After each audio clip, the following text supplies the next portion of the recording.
Assalamualaikum warahmatullahi wabarakatuh. Halo para guru hebat Indonesia. Saya Kamarudin, calon guru penggerak Angkatan 8 Kabupaten Bone, Provinsi Sulawesi Selatan dari Seman Negeri 1 Bone. Pendidikan guru penggerak yang tengah diikuti kali ini memberi banyak pelajaran, pengajaran, pembaruan, pengertian, bahkan perubahan.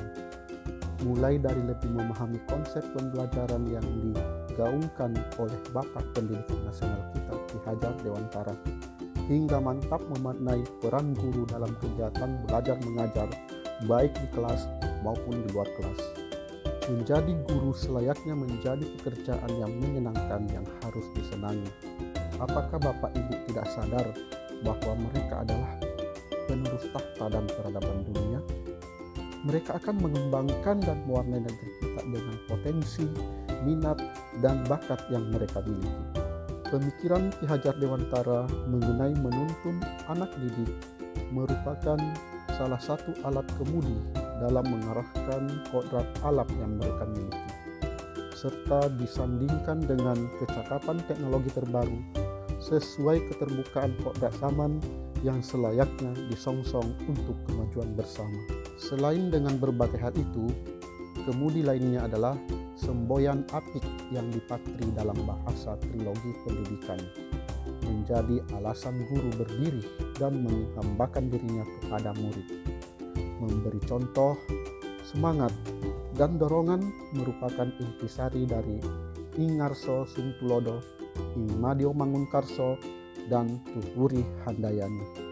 Jadi, sepatutnya saya membuang pemikiran lama yang juga menjadi pertanyaan dalam tugas refleksi kali ini.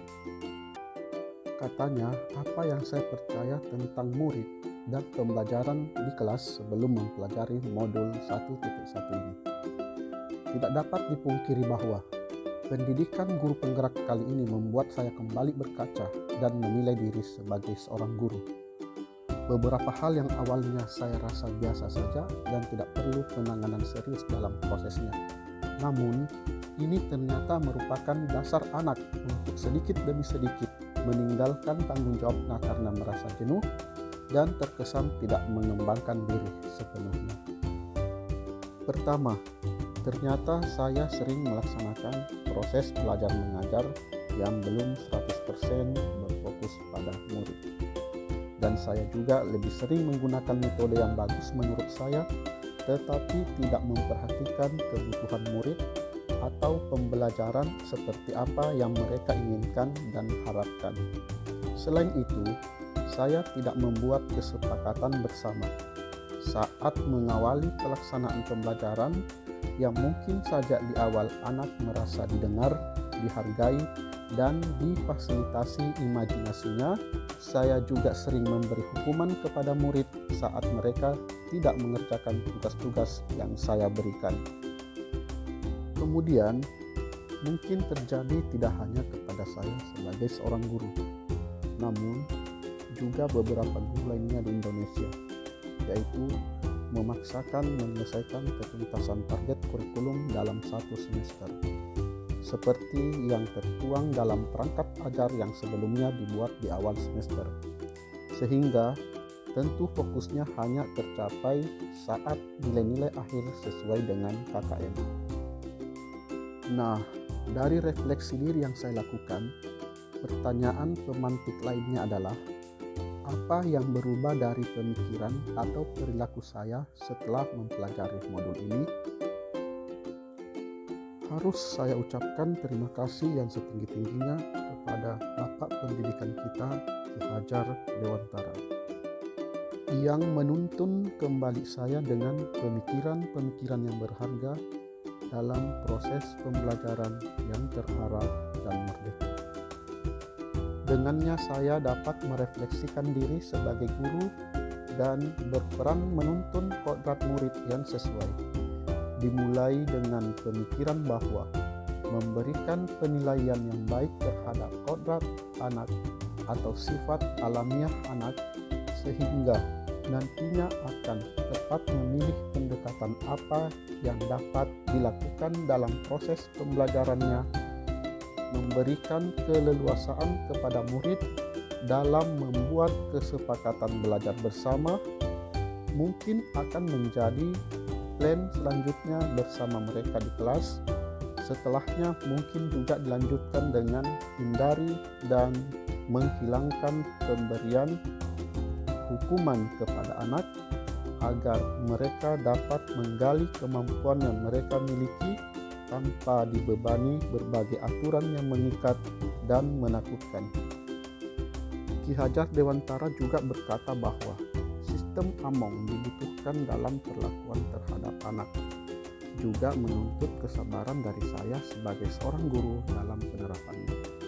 Terakhir, harus melihat keberpihakan saya kepada murid dengan memastikan materi pelajaran terserap dengan baik. Untuk itu, beberapa hal yang bisa segera saya implementasikan agar kelas mencerminkan pemikiran Ki Hajar Dewantara. Yang pertama, mengidentifikasi karakteristik anak.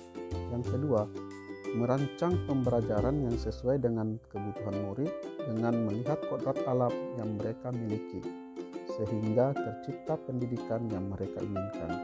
Yang ketiga, memberikan suasana dan kondisi belajar yang nyaman dan menyenangkan. Yang keempat, menjadi contoh yang baik, penyemangat agar murid merasa nyaman dan aman bersama dengan kita, pendidikan yang mereka inginkan. Yang ketiga, memberikan suasana dan kondisi belajar yang nyaman dan menyenangkan. Yang keempat, menjadi contoh yang baik, penyemangat agar murid merasa nyaman dan aman bersama dengan kita. Yang kelima, melakukan pendekatan secara persuasif agar terjadi ikatan yang baik dengan murid. 6. Memberikan kesempatan dan ruang agar murid dapat mengembangkan dirinya dengan berpendapat, merespon, mengkritik, dan lain sebagainya. Merdeka Mengajar tengah digaungkan agar pembelajaran di Indonesia berjalan indah dan berirama.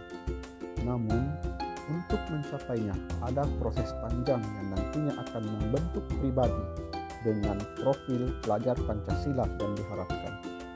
Tentunya dengan ketekunan, usaha, pantang menyerah, dan tuntunan yang dilakukan guru, serta peran serta murid yang baik, diharapkan nanti pendidikan yang berpusat pada murid betul-betul dapat diimplementasikan dengan baik.